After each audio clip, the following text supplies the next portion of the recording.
The Code of Conduct was introduced by the Minister for Education as the first step towards a revolution in education locally. It sets out the ethical values expected of teachers, from the promotion of equality to the building of relationships with students, parents and colleagues. I think it sets out very clearly that teaching is more than just teaching exam subjects, that it goes much wider than that there are responsibilities of teachers and for teachers.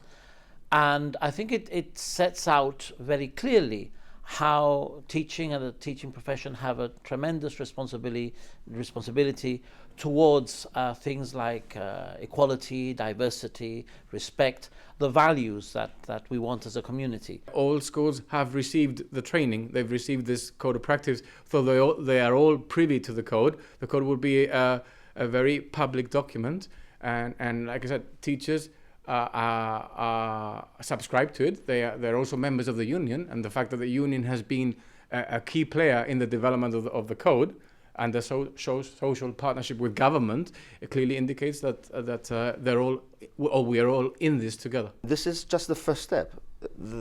With this will also come different modern, specifically tailor-made grievance, disciplinary capability proceedings for teachers, not the ones that we have in general orders, but working parallel to the ones that we have in general orders, that are, as I said, specifically tailored for teachers and being able to sort out issues to do with education and teaching. Mr. Grech said Gibraltar largely has exceptionally good teachers, but warned the remaining 1 or 2% who aren't good enough will have everything to worry about with the new code. With teaching shortages in the UK often attributed to impossibly high standards, is there a danger these pressures could be replicated here? I don't think so. I think the situation in Gibraltar and the UK are very, very different.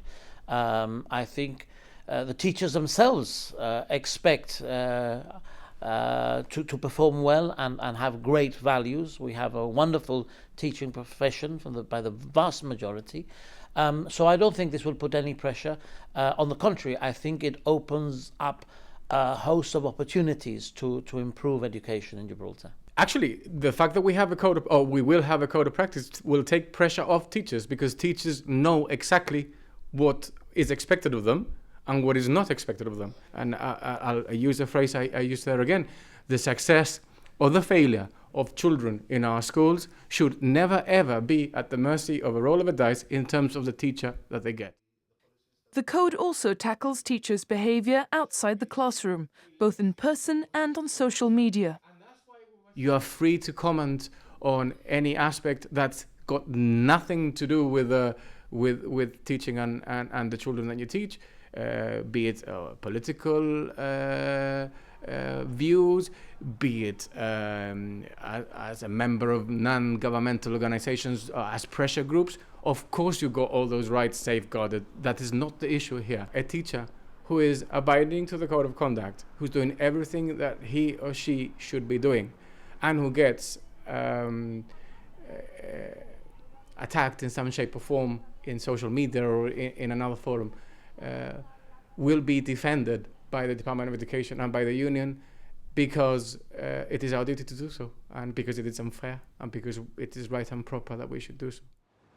As well as an improved professional development programme to come, the reform initiative may also see the PGCE teaching qualification offered here in Gibraltar. This is something that is being worked on between the Department of Education and the University of Gibraltar. So it is progressing well, but the details have still got to be worked out, so there'll be plenty of opportunity to share that when it's all firmed up, and obviously we'll be able to give more details then. Dr. Cortés says the Department of Education will be reaching out more to the community on social media in future, with the Code of Conduct launched today to be made available on the government's website.